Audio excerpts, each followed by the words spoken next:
Welcome to ILTV on the Hour. We're live in Israel, bringing you the biggest headlines from the region. I'm Sivan Raviv, and today is day 702 of the war in Gaza.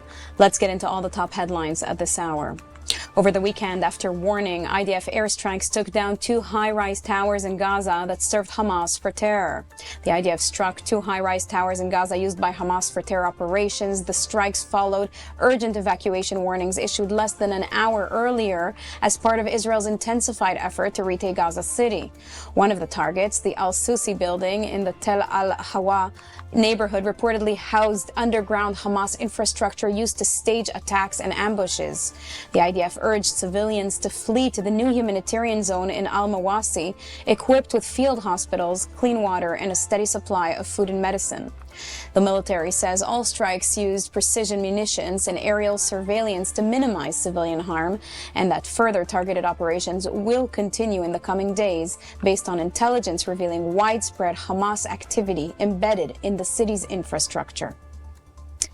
President Donald Trump says that his administration is in very deep talks with Hamas. Asked by a reporter about the status of the mediated hostage negotiations between Israel and Hamas, Trump warned it's going to be nasty if all captives are not released.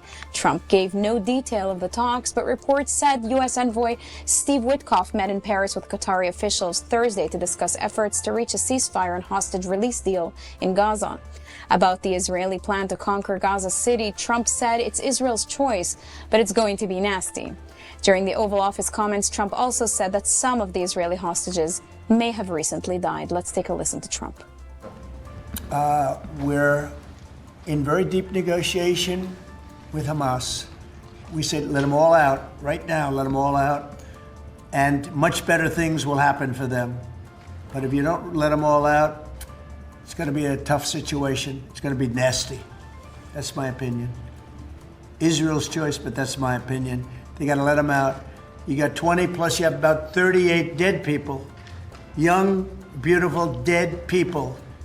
And I'll tell you, the parents want them every bit as much, almost more, than as if their son or daughter were alive. But you have many dead people that are coming out as part of the deal. It's 20 people, but I think of the 20, there could be some that have recently died. Trump's claims about the fate of Israeli hostages caused alarm among hostage families, echoing similar comments he made last month. Official Israeli figures say 48 hostages remain in captivity, with 26 confirmed dead, and concerns about others.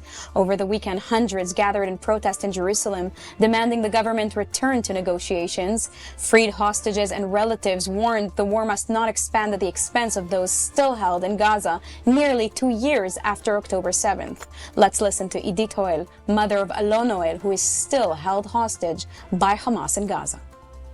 It was very hard for me to see the video.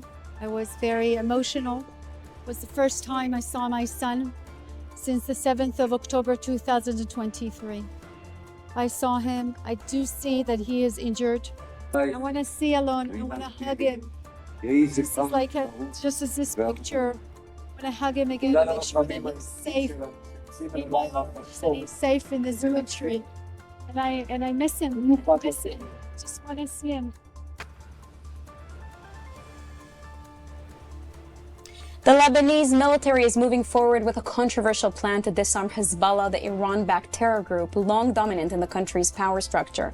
According to Lebanon's information minister, the army will begin implementing the plan, but only within its limited logistical and manpower capabilities. The details remain secret, and the announcement sparked immediate backlash.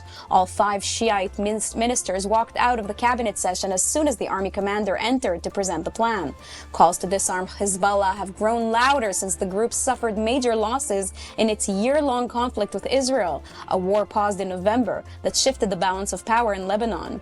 Under pressure from the United States, Lebanese President Joseph Aoun has pushed for action. Meanwhile, Israel has said it's willing to withdraw troops from Lebanese territory, but only if Hezbollah gives up its weapons, something the group continues to reject. That's it for this edition of ILTV on the Hour. We'll continue giving you the most important updates coming from Israel and the Middle East. I'm Sivan Raviv. Thank you very much for watching.